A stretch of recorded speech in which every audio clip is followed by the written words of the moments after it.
खैनी खा के बने कलेक्टर और लिट्टी खा के बन गए एक्टर। खैनी खा के बने कलेक्टर, लिट्टी खा के बन गए एक्टर। अरे कंप्यूटर में जिनियत है जी, अरे कंप्यूटर में जिनियत है जी, अब मैथ में होशियार हैं। बिहार हैं ओ लाला, हम बिहार हैं। पहली ही लड़ाई में इनका उम्मीदवार भाग गया। लोग बता रहे थे कि बांकीपुर इतना मजबूत किला है भाजपा का कि कोई कैंडिडेट नहीं मिलता है यहाँ लड़ने के लिए। और अभी भाजपा को नहीं समझ में आ रहा है कि किसको लड़ाएं। जिसको खड़ा किया वो आदमी भाग गया, अब दूसरे आदमी को लेकर आए हैं। आप तय जानिए 3 तारीख को इनको मुकम्मल यहाँ पर शिकस्त दी जाएगी। अच्छा गुरु, एक चीज तो है, बिहार की चाहे 243 विधानसभाओं के चुनाव हो सीट पर और चाहे एक सीट के चुनाव हो, मामला मतलब पूरा उसी तरीके से रहता है। सबसे ज्यादा चर्चा का विषय बना हुआ है खासतौर पर बांकीपुर विधानसभा के। अभिषेक कुमार मंडी को जिस तरीके से टिकट दिया गया वो एक तरीके का उनके लिए ठेकुआ था, बिहार का लिट्टी चोखा था। ठेकुआ और लिट्टी चोखा को नहीं छोड़ा, हम बिहारी हैं, हमको पता है। अब लिट्टी चोखा आपके हाथ में है और आप ये कह दे कि हम घर पे जाके भात खाएंगे, पारिवारिक कारण दिया गया, मतलब घर पे जाके भात खाएंगे, ये हमको गुरु पच नहीं है। प्रशांत किशोर को मेरा ओपिनियन है कि हम उनको एगो नाम दें, प्रशांत किशोर उर्फ अवसरवादी आदमी। वाकई बीजेपी को हल्के में नहीं लिया जा रहा है, लेकिन प्रशांत किशोर को भी वहां हल्के में नहीं ले सकते हैं। तो गुरु बात अभी है ताजी ताजी, हम मिलकर करेंगे बैठकबाजी। नमस्कार, आप देख रहे हैं एज न्यूज का ये बहुत ही खास कार्यक्रम बैठकबाजी और मैं हूं आपके साथ प्रमोद तिवारी। आज इस स्पेशल शो में हमारे साथ मेरे सहयोगी सौहार्द द्विवेदी भी मौजूद हैं और आदित्य गर्ग जी भी मौजूद हैं। हम आज इस बैठकबाजी में एक बड़ा ही चर्चित राजनीतिक घटनाक्रम उस पर चर्चा करने वाले हैं और ये राजनीतिक घटनाक्रम है क्या, बिहार से जुड़ा हुआ है। और जब बात बिहार की होती है तो बिहार में राजनीति जो है वो चाय की दुकान से शुरू होकर खेत में लगे मचान तक चलती है। मतलब बिहारियों के डीएनए में ही राजनीति है। इसीलिए अगर बिहार से कोई राजनीतिक खबर निकलकर सामने आती है तो वो अपने आप में बहुत बड़ी बन जाती है। और खबर भी ऐसी है कि बड़ा बनना ही था। हालांकि है तो उपचुनाव बांकीपुर में, लेकिन ये उपचुनाव इस वक्त नेशनल हेडलाइन बना हुआ है। क्यों? क्योंकि इसी बांकीपुर सीट से प्रशांत किशोर खुद मैदान में उतर चुके हैं। और आपको बता दें, बांकीपुर सीट जो है वो नितिन नवीन की रही है। नितिन नवीन वहां के मौजूदा विधायक थे। वो चूंकि भारतीय जनता पार्टी के राष्ट्रीय अध्यक्ष बने, बाद में वो राज्यसभा एमपी बन गए, तो उन्हें अपनी वो सीट छोड़नी पड़ी, जिसकी वजह से अब वहां पे उपचुनाव हो रहा है। तो अब सोचिए, जो सीट भारतीय जनता पार्टी के राष्ट्रीय अध्यक्ष की है, वहां पे अब प्रतिष्ठा दांव पे लगी हुई है। किसकी? नितिन नवीन की खुद की, भारतीय जनता पार्टी की प्रतिष्ठा। और यहां पर उनको चैलेंज कर रहे हैं प्रशांत किशोर। तो एक तरीके से प्रशांत किशोर ने ये डिक्लेयर कर दिया है कि वो किसी से डरने वाले नहीं हैं और वो हारेंगे, इसका उसका कोई भय नहीं है वो, लेकिन एक टफ फाइट देंगे बीजेपी को। रोमांच और बढ़ता है। बीजेपी पहले अभिषेक कुमार सिन्हा को वहां से मैदान में उतारती है, लेकिन बाद में अभिषेक कुमार सिन्हा को हटाकर वो अपना नामांकन वापस लेते हैं। कहते हैं कि कुछ पारिवारिक कारणों की वजह से वो चुनाव नहीं लड़ पाएंगे। उनकी जगह पर नीरज सिन्हा को, जो कि सिर्फ 32 वर्षीय एक युवा कार्यकर्ता है, उनको टिकट दिया जाता है। अब इसके कई राजनीतिक मायने निकाले जा सकते हैं। इन्हीं तमाम मुद्दों पर बातचीत करने के लिए हम यहाँ पर इस वक्त इस बैठकबाजी में आपके साथ मौजूद हैं। शुरू करें उससे पहले आपको बांकीपुर सीट का जरा इतिहास बता देते हैं। बांकीपुर सीट पहले पटना पश्चिम विधानसभा सीट का हिस्सा थी। 1995 से लगातार नवीन किशोर प्रसाद, यानी जो कि नितिन नवीन के पिताश्री हैं, वो वहां से लगातार 5 बार विधायक रहे। 2008 में परिसीमन होता है। बांकीपुर सीट पटना पश्चिम से निकलकर एक नई विधानसभा बनती है।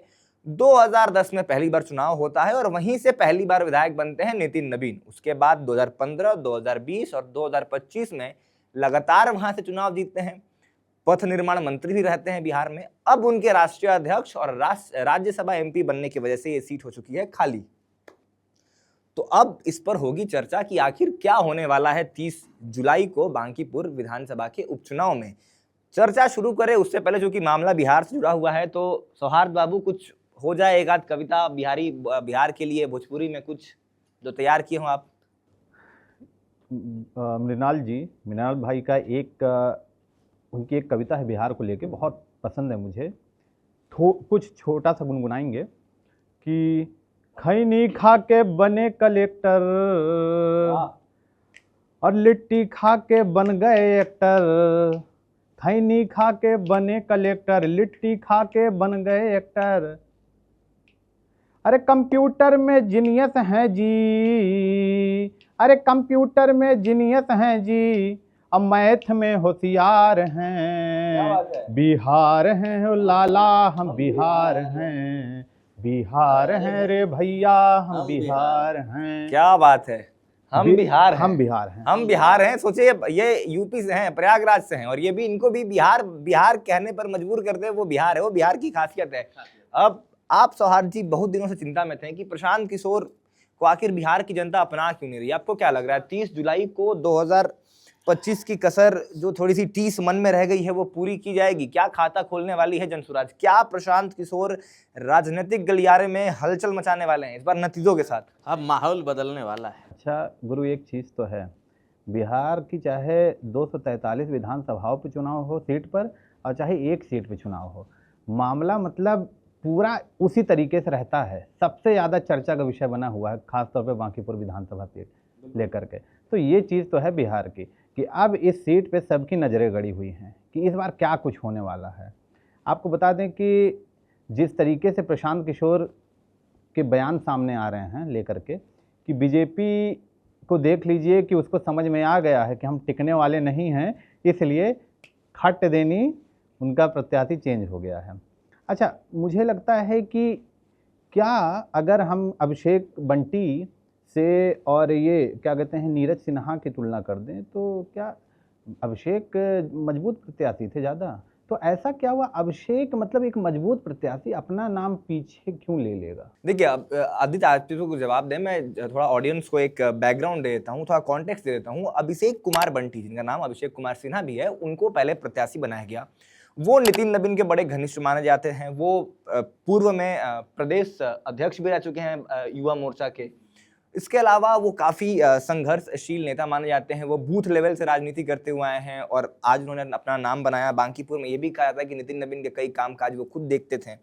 ऐसे में उनका ये कहना कि पारिवारिक कारणों के चलते वो चुनाव नहीं लड़ सकते हैं, थोड़ा सा अटपटा लगता है। अटपटा लगता है क्योंकि आपके सामने आप चुनाव लड़ना लोगों के लिए एक तरीके से देखा जाए तो सपना होता है, राजनीतिक सपना होता है। और आपको जब आपकी पार्टी को चुनाव लड़ने का मौका दे रही है और आपके पास एक इतना बड़ा स्टेज है, एक उपचुनाव की चर्चा पूरे नेशनल मीडिया में हो रही है, आपके सामने प्रशांत किशोर जैसा प्रतिद्वंदी खड़ा है, अपने आप में बड़ी बात है। अगर आप वहां से चुनाव लड़ते हैं तो मुझे नहीं लगता कि ये उन्होंने अपना नामांकन वापस लिया है। मुझे ऐसा लगता है कि बीजेपी को बाद में समझ में आया होगा कि हमें यहाँ पर कुछ नया पैंतरा अपनाने की कोशिश है, इसलिए हाईकमान से उनके पास ये निर्देश आया होगा कि आप अपना नामांकन जो है वापस लीजिए, और फिर नए उम्मीदवार को वहां पे उतारा गया है। अब नए उम्मीदवार जो हैं नीरज सिन्हा जी, ये मात्र 32 वर्षीय हैं, लेकिन इनका भी कहा जाता है कि मतलब ऑर्गेनाइजेशनल जो एक्सपीरियंस है वो काफी ज्यादा है। काफी समय से ये संगठन के साथ जुड़े हुए हैं, मंडल अध्यक्ष रहे हैं, युवा जिला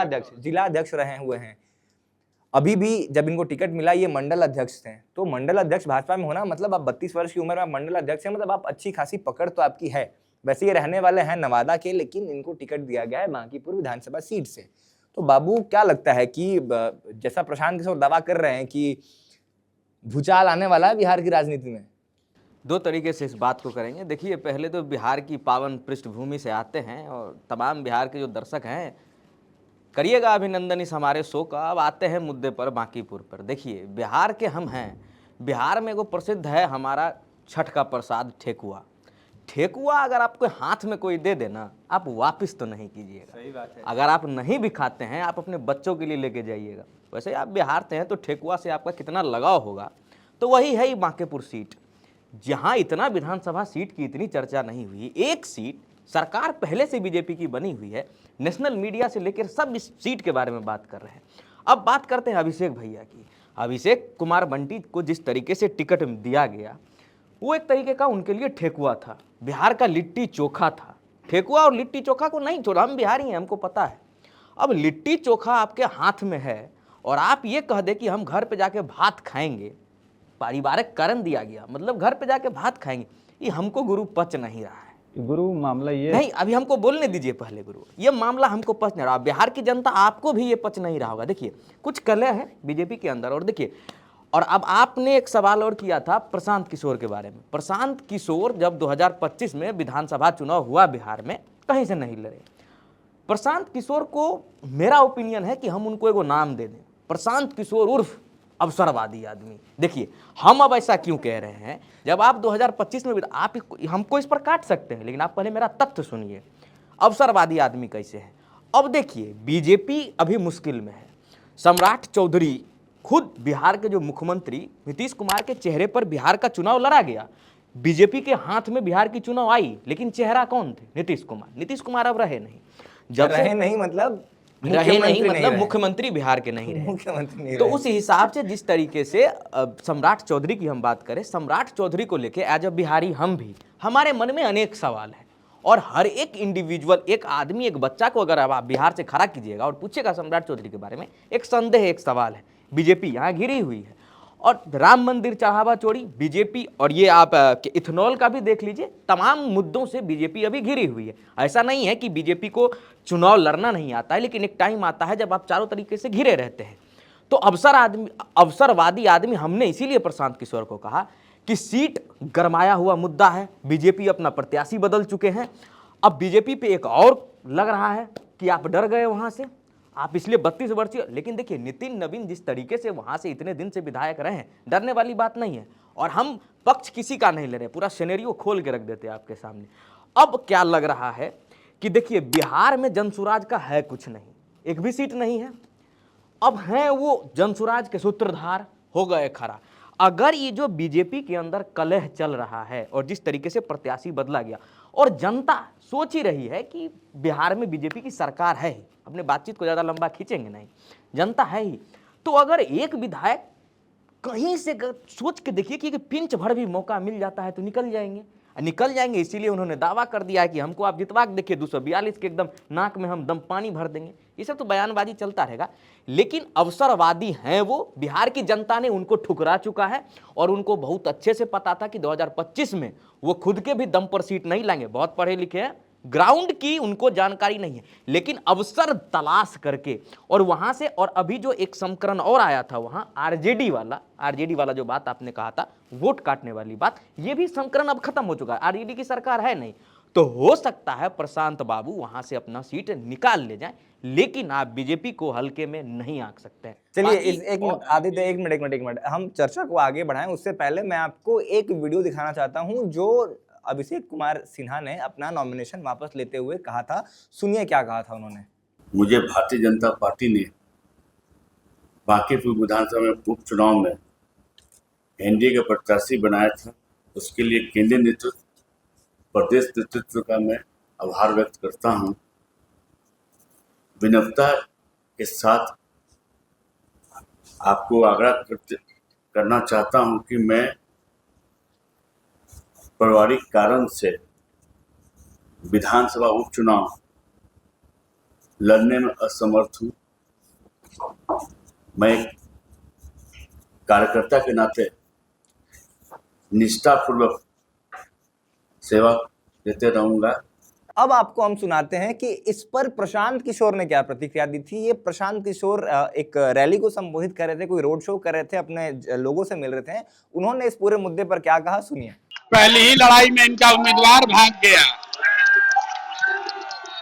लोग बता रहे थे कि बांकीपुर इतना मजबूत किला है भाजपा का कि कोई कैंडिडेट नहीं मिलता यहाँ लड़ने के लिए। और अभी भाजपा को नहीं समझ में आ रहा है कि किसको लड़ाएं। जिसको खड़ा किया वो आदमी भाग गया, अब दूसरे आदमी को लेकर आए हैं। आप तय जानिए 3 तारीख को इनको मुकम्मल यहाँ पर शिकस्त दी जाएगी। तो सुना आपने, प्रशांत किशोर का साफ कहना है कि बीजेपी जो है वो डर चुकी है और बीजेपी को इस बात का डर है कि अब वो हारने वाली हैं। और ये कह रहे हैं कि 3 तारीख को तो भैया हम यहाँ से बांकीपुर सीट में उनको एक जबरदस्त हार देने की तरफ आगे बढ़ रहे हैं। बीजेपी को प्रत्याशी मिल नहीं रहा। हाँ, बीजेपी को प्रत्याशी नहीं मिल रहा है। अब आप इस पर भी जवाब दीजिए और आदित्य ने जो कहा उस पर भी बताइए सौर जी। पहले सबसे बड़ी बात है कि आदित्य जी ने जो कहा है कि अवसरवादी, यहाँ पे अच्छा एक चीज़ और आपने कहा है कि अगर वो जीत भी जाते हैं, आपको लगता है कि प्रशांत जीत सकते हैं? देखिए प्रशांत किशोर को वाकई बीजेपी को हल्के में नहीं लिया जा रहा है, लेकिन प्रशांत किशोर को भी वहाँ हल्के में नहीं ले सकते हैं। मामला क्या है, बांकीपुर जो विधानसभा है उसमें ज़्यादातर पढ़े लिखे लोग ज़्यादा हैं, ठीक है, जो कि प्रशांत किशोर ये भी कह चुके हैं कि यहाँ की जनता जानती है कि हमें जातिवाद में नहीं बंटना है, ठीक है। तो जनता इस बार समझती है, पढ़ी लिखी है और वो सही समझती है, क्योंकि इस बार लालू प्रसाद यादव का डर दिखा करके वोट नहीं आपको वो ले सकती बीजेपी, जैसे उनका डर दिखाती है लालू जी का समय का, वो चीज हो करके अब नहीं होगा। बांकीपुर में प्रशांत किशोर को कितने लोग जानते हैं? अरे नहीं, ये बहुत लोग जानते हैं। मैं आपको उस पर आता हूं, उससे पहले मैं आपको बस एक और बांकीपुर के बारे में तथ्य देता हूं, आपका गणित समझाता हूं। बिहार की राजनीति की बात हो और जाति की बात ना हो, ये नहीं हो सकता है। तो बांकीपुर सीट जो है एकदम पटना जिला का सीट है, एकदम राजधानी क्षेत्र में ही पड़ता है। बांकीपुर भी शहरी सीट है, तो पढ़े लिखे मतदाता वहां पर हैं। जैसा सौहार्द ने कहा कि वहां पे बहुत बड़ी संख्या उन छात्रों की है जो पढ़ाई लिखाई करने आते हैं घर से दूर, जो कोचिंग करते हैं, लेकिन दिक्कत यहाँ पे ना कि उनका वोट वहां पे नहीं है। वोट तो अपने विधानसभा में करते हैं, वो तो ठीक है, लेकिन जो वहां के रहने वाले हैं, बिल्कुल अब अगर हम बात करें जातीय समीकरण की, तो एक कायस्थ बहुल सीट है बांकीपुर। नितिन नवीन खुद भी कायस्थ हैं। अब जो अभिषेक कुमार सिन्हा जिनको टिकट दिया गया था वो भी कायस्थ हैं, हालांकि उन्होंने अपना टिकट लौटा दिया। अब जब नीरज सिन्हा को दिया गया है तो नीरज सिन्हा भी जाति से कायस्थ हैं। और बिहार में दामाद हो चाहे नेता, अपने जाति वाले को ही लोग चुनते हैं। उसी समीकरण पे वोट दिया है, वो क्या कहते हैं, प्रत्याशी भी तय किया जाता है।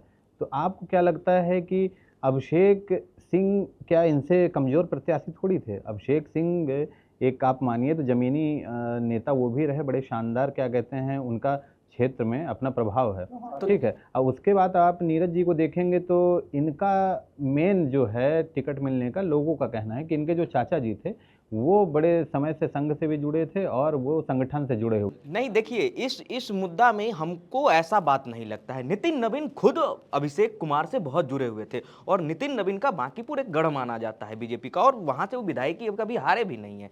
तो इस तरीके से कह देना, अब उनके चाचा कितने बड़े पोस्ट पे थे हमको नहीं पता, लेकिन देखिए जैसा कि आपने कहा कि उनको दे देना। अभिषेक कुमार के हाथ में अगर लिट्टी चोखा था और ये कह देना कि लिट्टी चोखा घर में बात की वजह से हम जा रहे हैं, इस बात से आप कितना सक्षम है, या इसमें पार्टी के अंदर से कोई दबाव है किसी बात को लेकर? बताते हैं आपको। आप ये समझिए बीजेपी का काम करने का तरीका बहुत अलग है, आपको पता है, उसका अलग पैटर्न है।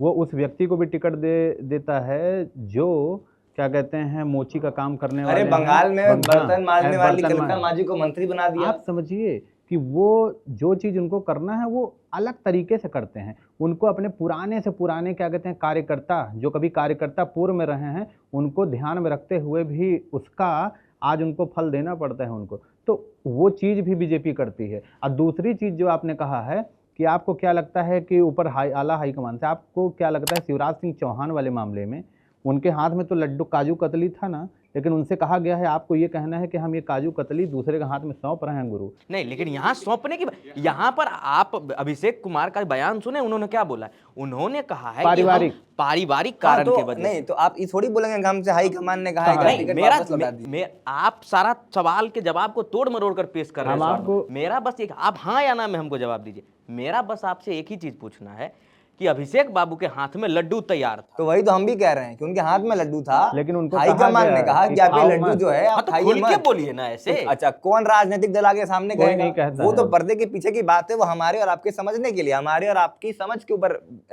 निर्भर करता है। अब आपने कहा कि बांकीपुर में प्रशांत किशोर को कौन पहचानता है? अरे भैया, आज प्रशांत किशोर को पूरे बिहार में लोग पहचानते हैं। हाँ, दिक्कत वहां आ सकती है कि आप पूछेंगे कि नीरज सिन्हा कौन है, तो शायद लोगों को नीरज सिन्हा ना पता हो, लेकिन नीरज सिन्हा का सिंबल सबको पता हो। प्रशांत किशोर के सिंबल में दिक्कत आ सकती है कि हाँ प्रशांत किशोर, लेकिन हाँ जब प्रशांत किशोर खुद लड़ेंगे तो इतने तो आप निश्चिंत होकर रहिए कि लड़ाई जो है आर पार की होगी और सुगबुगाहट, लड़ाई, घबराहट भारतीय जनता पार्टी के अंदर जो है सिंबल और चेहरे पे है। सही बात है, एक तरफ सिंबल है, एक तरफ चेहरा है। एक तरफ सिंबल है कमल का और दूसरी तरफ प्रशांत किशोर का चेहरा है। एक और बात, जब पिछली बार जनसुराज की तरफ से वंदना जी लड़ी थी मेरे ख्याल से बांकीपुर सीट से, तो जब बांकीपुर सीट से उन्होंने चुनाव लड़ा था तो उन्होंने कहा था कि मुझे 8000 वोट मिले, लेकिन मैं कई लोगों से जब मिलती थी वो कहते थे कि मैं तो चाहता हूं या चाहती हूं कि जनसुराज को वोट दूं, लेकिन हमें डर है कि हमने वोट दिया और वोट कटा तो आरजेडी की सरकार बन जाएगी। अब यहाँ पे ये समीकरण काम नहीं करने वाला मैंने है। आपको बोला था। ये समीकरण अब यहाँ पे काम नहीं करने वाला है। राज्य में भाजपा की ही सरकार रहने वाली है, सम्राट चौधरी की ही सरकार रहने वाली है। जी ने तो लेकिन प्रशांत किशोर ने मुझे लगता है कि इस मौके को सही तरीके से परखा है। और आप जो कह रहे हैं अवसरवादी नहीं, राजनीति में मौके को सही तरीके से परखा तो उसको अवसरवादी नहीं कहते हैं, उसको कहते हैं समय को सही तरीके से पहचानना, उसको दूरदर्शिता कहते हैं और उपयोग करना। लोहे पे हथौड़ा तभी मारा जाता हो जब वो पूरी तरह से एकदम गर्म हो, और अभी लोहा गर्म है। अवसरवादी हैं बिहार की जनता। अवसरवादी नहीं, इसको कहते हैं सूझबूझ पे काम करना। आप बहादुरी और बेवकूफी में ना बहुत बारीक अंतर होता है। आदि बाबू तो मतलब आप 2025 का विधानसभा चुनाव में उनका नहीं खड़ा होना को बहादुरी कह रहे हैं। आप उन्होंने ये फैसला लिया कि मैं 243 सीटों पर अपने उम्मीदवार खड़े करूंगा, मैं इकलौता स्टार प्रचारक हूं अपनी पार्टी का, मुझे हर जगह प्रचार करना है। और ऐसे में पहला ही चुनाव है, अगर वो चुनाव हार जाते हैं कार्यकर्ता हताश हो सकते थे। हालांकि उन्हें चुनाव लड़ना चाहिए था। आप अगर सेनापति अगर आप सेनापति हैं, आप भीष्म खड़े हो कुरुक्षेत्र में और कहे थे हम शस्त्र नहीं उठाएंगे, अरे भैया आप सेनापति हैं। अच्छा, अगर अभी नितिन नवीन अगर अभी नितिन नवीन का मैं बता रहा हूँ कैप्टन जो होता है, कैप्टन जो होता है, आप समझिए उसको बहुत कुछ समझना पड़ता है। तो कैप्टन क्या गाड़ी चलाएगा? नहीं चलाएगा। किसको हमको पहले भेजना है, ओपनर बल्लेबाजी कौन करेगा, ठीक है। कैप्टन अपने आप को 1 से लेके 11 तक प्लेयर उतर चुका है, बल्लेबाजी करने नहीं पूरे प्लेयर को सही तरीके से इस्तेमाल भी करना है। उसमें कभी कभी ये भी हो जाता है ना कि आप अगर सर्वे सर्वा हैं, आप ही कैंडिडेट भी बन जाएंगे, आप ही सारी चीजें हो जाएंगी। इस पे भी ध्यान देना पड़ता है। इसको थोड़ा सा तो पीछे जाते हैं, थोड़ा खेल में जाते हैं। महेंद्र सिंह धोनी हमारे देश के लिए क्या कुछ नहीं कहा, लेकिन जब वो भी कैप्टन बने तो 7 नंबर पे ही सही, लेकिन प्रतिनिधित्व करने टीम अच्छा, लेकिन सुने चुनाव लड़ना नहीं लड़ना कोई बड़ी बात नहीं होती है, वो निजी फैसला होता है, वो पार्टी का फैसला होता है। चुनाव लड़ने नहीं लड़ने के पीछे बहुत सी चीजें सोचनी पड़ती हैं और बहुत सी चीजें सोच समझ कर चुनाव लड़ा जाता है। चुनाव लड़ने नहीं लड़ने से कोई नेता कमजोर या ताकतवर नहीं बनता। बिहार के एक मिनट बिहार के पूर्व मुख्यमंत्री आदरणीय श्री नीतीश कुमार जी भी 2005 के बाद कौन सा चुनाव लड़े, कौन सा चुनाव जीते, हमेशा वो एमएलसी बनते रहते हैं। क्या उनसे वो पॉपुलर नहीं थे? जिस तरफ वो गए सरकार उधर बनी। एक सेकेंड, आपने अभी थोड़ा देर पहले मुझे बहुत अच्छा एक तथ्य मेरे सामने रखा कि वंदना कुमारी ने कहा था कि सब मुझे वोट देना चाहते हैं। ठीक है प्रशांत कुमार जी, अगर आप अवसरवादी आदमी नहीं थे तो आप अपने ही प्रत्याशी वंदना कुमारी को एक मौका और दे देते। उनका तो एक सेकेंड, उनका तो वैसे भी कहना अच्छा, आप मुझे एक बात बताइए आदित्य, अगर वंदना कुमारी जीतती हैं और प्रशांत किशोर जीतते हैं, अगर दोनों में से कोई एक जीतता है तो आपको क्या लगता है किसका ज्यादा इम्पैक्ट रहेगा विधानसभा में रहना? विधानसभा में कौन ज्यादा इम्पैक्टफुल तरीके से एक कंस्ट्रक्टिव विपक्ष की भूमिका निभा सकता है विधानसभा में रहना? और जिस जगह के वंदना कुमारी, एक सेकंड मेरा बात ध्यान से सुनिएगा, वंदना कुमारी उस जगह की है, उस जमीन को बहुत अच्छे से जानती है। मुझे विधानसभा का नहीं पढ़ा है, मुझे वहां की जनता का पढ़ा है। और अगर वंदना कुमारी इतना ही कॉन्फिडेंट थी और मीडिया के सामने हर तरफ आके ये बोली कि आरजेडी जीत जाती, लोगों ने इसलिए हमें जनसुराज को वोट नहीं दिया, तो वंदना कुमारी अगर वहां से खड़ा होती, अगर दावा इतना ही सत्य है उनका, तो वंदना कुमारी तो जीत सकती थी। तो वंदना कुमारी को लोग किसकी वजह से वोट दे रहे थे आदि? जनसुराज की वजह से दे रहे थे। जनसुराज को किसकी वजह से वोट दे रहे थे? जनसुराज को किसकी वजह से वोट दे रहे थे? प्रशांत किशोर। अच्छी बात है। अब जरा बांकीपुर की जनता से जाके पूछिएगा कि आपको उम्मीदवार के तौर पे कौन अच्छा लगता, वंदना कुमारी चुनाव लड़ती या खुद प्रशांत किशोर आपके पास आके चुनाव लड़ रहे हैं? अब आप मुझे एक बात दिए, अब प्रधानमंत्री नरेंद्र मोदी जी आप कहाँ के हैं? आपका बिहार से लोकसभा सीट कौन सा पड़ा? सहरसा है। सहरसा लोकसभा सीट है। मोदी जी नहीं है सहरसा के रहने वाले। कल प्रधानमंत्री नरेंद्र मोदी ये तय कर ले कि मुझे सहरसा चुनाव लड़ना है, तो सहरसा की जनता खुद रेड कार्पेट बिछा के मोदी का स्वागत करेगी। भैया आपने काशी में आप विधायक सांसद बने, आप हमारे सांसद बनेंगे, हमारे पास बेहतर काम होगा कि नहीं होगा? देखिए चेहरा मैटर करता है बाबू। और देखो आदि अवसरवादी अगर इस तरीके से हम कहें तो नितिन नवीन को भी प्रशांत किशोर कह रहे हैं कि अवसरवादी मान लीजिए, आप उनको कह सकते हैं, क्योंकि कोई भी विधायक बनने के लिए नहीं आता है। तो नहीं, तो प्रशांत किशोर ने कौन सा काम किया जो राजनीति में नहीं होता है? वो नितिन नवीन को चुन करके क्या कहते हैं अपनी बात पहुंचाने के लिए, उनकी बात बुलंद करने के लिए सदन में भेजी, लेकिन उनको जैसे ही मौका मिला वो दिल्ली रवानगी ले लिए गुरु। चलिए, ये खैर राजनीति है, राजनीति में ही होता है, लेकिन हाँ, अगर बात प्रशांत किशोर की इतनी हो रही है तो बीजेपी को भी आप दरकिनार नहीं कर सकते। बीजेपी एक जगरनॉट है। जब वो इलेक्शन लड़ने उतरती है ना, तो उसकी मशीनरी इतनी वेल ऑयल्ड मशीनरी है कि बूथ से लेके, पन्ना प्रमुख से लेके और प्रदेश अध्यक्ष तक, राष्ट्रीय अध्यक्ष तक, आरजेडी को कहीं नहीं, मैं अभी आ रहा हूँ, आरजेडी में भी आ रहा हूँ। आप पन्ना प्रमुख से लेके राष्ट्रीय अध्यक्ष तक सभी लोग, माइक्रो मैनेजमेंट होती है चुनाव की। बहुत और minute चीज आपको को याद देखा होगा जाता है। 25 में जब चुनाव था तो टुनटुन यादव ने गाना गा दिया था कि मारा सिक्सर के 6 गोती छाती में रहे, चाहे गाना बन गया था कि आवे दे भैया के सत्ता में कट्टा सटा के उठा ले वो घरा से रहे। इसको प्रधानमंत्री तक ने मुद्दा बनाया था और ये मुद्दा बना चुनाव का, जंगल राज का। तो अब भारतीय वोट जनता कटने के पार्टी पीछे ये भी बहुत बड़ा कारण था। कारण है। तो बीजेपी को पता है चुनाव कैसे लड़ते हैं, बीजेपी को पता है चुनाव कैसे जीतते हैं। बीजेपी के पास एक वेल फंक्शन, वेल ऑयल्ड संगठन है। प्रशांत किशोर के पास वो नहीं है, लेकिन हाँ, प्रशांत किशोर के पास एक ऐसा चेहरा है जिनके चेहरे के सामने बिहार के बाकी सारे चेहरे फीके पड़ते हैं। आपको बात माननी पड़ेगी। हाँ, प्रशांत किशोर फेल कहाँ होते हैं? संगठन के लेवल पे। प्रशांत किशोर के पास संगठन नहीं है, प्रशांत किशोर के पास कोई प्रॉपर किसी भी जाति का बैकअप नहीं है। और ये सुनने में बहुत खराब लग सकता है हमारे दर्शकों को, लेकिन ये हकीकत है। बिहार की राजनीति में अगर आपके पास किसी बड़ी जाति का बैकअप नहीं है, आप राजनीति में आगे नहीं बढ़ेगा। छोटे से छोटे दल जिनके आज सांसद विधायक हैं, आप मांझी जी की पार्टी की बात करिए, मांझी जी की पार्टी के पास अगर सांसद और विधायक हैं तो क्यों है? क्योंकि उनके पास मांझी समुदाय का एक तरफा एक मुश्त वोट पड़ता है।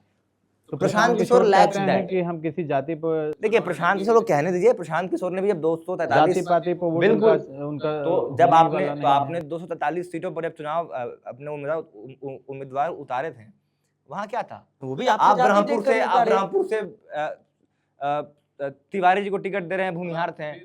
तो हर सीट पे तो आपने भी प्रत्याशी को उतारती है और वहां का वो समीकरण देखती है कि उसकी पैठ किसकी ज्यादा मजबूत है। उसी को जाति देखकर टिकट देने को ही दूसरे शब्दों में और राजनीतिक रूप से अच्छे लगने वाले शब्दों में कहा जाता है कि हम विनेबिलिटी देख के टिकट दे रहे हैं। अगर आप ये दावा कर रहे हैं कि हम जाति हमें नहीं चाहिए, तो आप भी जाति के आधार पर टिकट नहीं देते। ये क्योंकि ब्राह्मण बहुल सीट से आप ब्राह्मण को टिकट दे रहे हैं, जहां भूमिहार ट्रेडिशनली चुनाव लड़ते आए हैं, आपने भूमिहारों को टिकट दिया, यादवों के क्षेत्र में यादवों को टिकट अगर दिया। आप या तो आप ये मानिए कि हाँ, हम भी उसी राजनीतिक समीकरण में फिट होने की कोशिश कर रहे हैं, उस योग्य या अगर फिर आप अपने एक्शन से अपने वर्ड्स को जस्टिफाई करिए। खैर, अभी हम वहां नहीं जाएंगे। मेरा कहने का मतलब ये था कि बीजेपी को भी नहीं अंडर एस्टिमेट किया सकता। और भैया, हमने आरजेडी की भी बात ही नहीं की है। आरजेडी तो अभी बचा ही हुआ है, फैक्टर प्ले करने वाला है। अब आप कहिए स्वार्थ जी, क्या कह रहे थे आप आरजेडी को एक तो हल्के में नहीं ले सकते हैं, और चौथी बात ये हो गई है कि जनशक्ति जनता दल, तेजू भैया भी आ गए। नहीं, तेजू भैया अभी राजनीति में सुनिए बहुत पहले, और उनकी कैंडिडेट कौन है पता है? वीना मानवी। वीना मानवी वो महिलाओं के हित की लड़ाई लड़ती हैं। अक्सर क्या कहते हैं, बयानबाजी के कारण जो है चर्चा में बिहार में तो खैर बनी रहती। देखिए, मैं आपको एक बात बता दूं, बिहार की ये भी एक हकीकत है कि आप दुनिया के सबसे पढ़े लिखे विद्वान साइंटिस्ट को बुला के चुनाव लड़वा दीजिए और वहां उनको कोई चौथी फेल आदमी आके हरा जाएगा। तो बिहार में आप कौन जीतेगा, कौन हारेगा, कौन कितना इम्पैक्ट डालेगा, ये आप नहीं आंकलन इसका कर सकते हैं। ये एक दुर्भाग्य है बिहार की राजनीति का। कहाँ पे देखते हैं? अगर मैं दोनों जन में देखिए, आरजेडी को, बिहार के राजनीति में कुछ होता है ना, आरजेडी और जेजेपी। सुनिए, एक सेकंड, बस एक लाइनर है मेरा। देखिए, बिहार की राजनीति की बात कर रहे हैं, एक सीट पर आकर हम 20 मिनट से चर्चा कर रहे हैं। बिहार की राजनीति में पत्ता भी हिलता है ना, तो यहाँ दिल्ली डगमगाती है। इस बात से आप इनकार नहीं कर सकते। और दिक्कत की बात यह है कि आपका प्रश्न था कि हम कहाँ देखते हैं आरजेडी और जेजेपी को। आरजेडी तीसरे स्थान पर रहेगी। जेजेपी का मुझे नहीं पता, मैं तो उनको एक प्लेयर भी नहीं मान रहा। उनको अगर 1000-1500 वोट मिल जाएंगे तो बहुत बड़ी बात होगी। आरजेडी तीसरे नंबर पर जाएगी। मुख्य लड़ाई प्रशांत किशोर बनाम भाजपा की होने वाली है। अब कौन जीतेगा ये मुझे नहीं पता। और मेरा आखिरी सवाल होगा, आप लोगों को नहीं लगता कि लालू प्रसाद यादव जो है वो उनको गब्बर बना दिया गया है? जैसे गब्बर फिल्म में, शोले फिल्म में सब कह रहे कि सो जा बेटा वरना गब्बर आ जाएगा, वैसे ही भाजपा और जेडीयू जो है वो लोगों को ये बताती रहती है कि अरे हमको वोट दीजिए वरना लालू जी की सरकार बन जाएगी।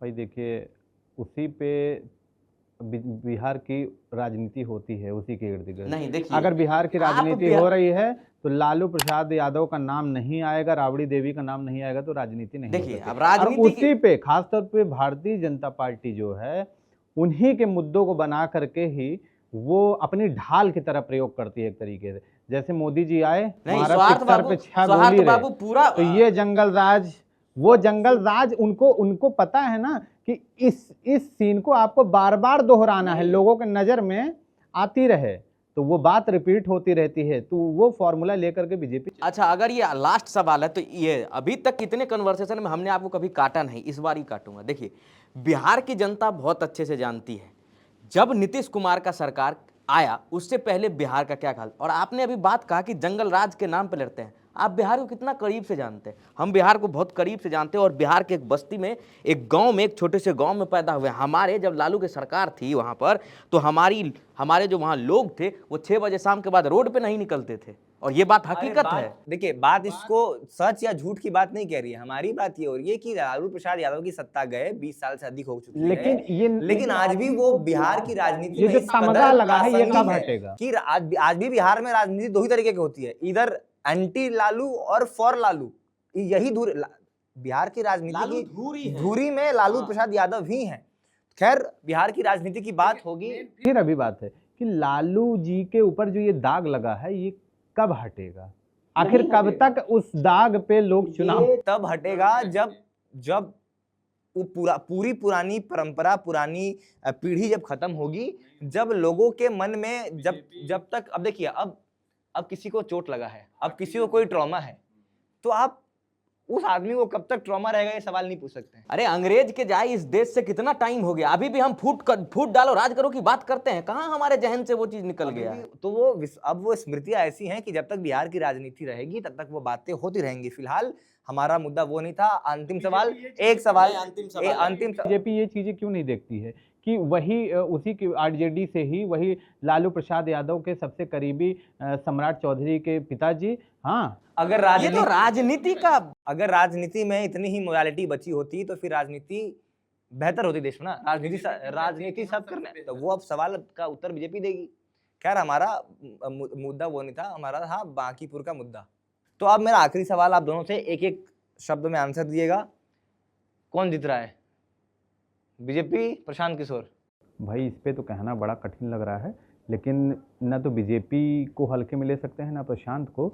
और ख़ास तौर पर प्रशांत किशोर, जिस तरीके से प्रशांत किशोर अगर किसी चीज़ से को कहते हैं तो आप उसको एकदम पोलाइटली नहीं ले सकते हैं। इसका मतलब है कि वो अंदर से कुछ मजबूती तो है ही है भाई। देखिए, बीजेपी या प्रशांत किशोर? बस एक ही लाइन में मेरा जवाब है। मानता हूं कमल अभी कीचड़ में घिरा हुआ है चारों तरफ से, लेकिन कमल का उदय होना तो तय है। बाकी समझदार हैं आप। मेरा जवाब यही होगा कि 30 जून को बांकीपुर की जनता जीतने वाली है, अपना मतदान करेंगे वो लोग, और 3 जुलाई को हमें नतीजा जो है पता चल जाएगा। और वैसे भी लोकतंत्र में जनता जो है वो जनार्दन होती है, और बीजेपी इस वक्त कई मसलों में घिरी हुई, चाहे राम मंदिर का मुद्दा हो, चाहे बिहार में भरत भूषण तिवारी के एनकाउंटर का मुद्दा हो। और प्रशांत किशोर बड़े प्रखरता के साथ आ रहे हैं, और आपको भी पता है Prashant Kishor is a very shrewd person. अगर वो किसी चीज के पीछे पड़ते हैं तो फिर वो पड़ते हैं, और वो एकदम, कहते हैं भोजपुरी में, कहता है कि दांत कटकटा के पड़ना, वो एकदम दांत कट। इस मुद्दे को भी वो काफी गंभीरता से उठा रहे हैं। भरत तिवारी वाले मामले को भी, भरत तिवारी वाले मामले को भी बड़ा। 1984 में जब भाजपा बनी थी, अटल बिहारी वाजपेयी, और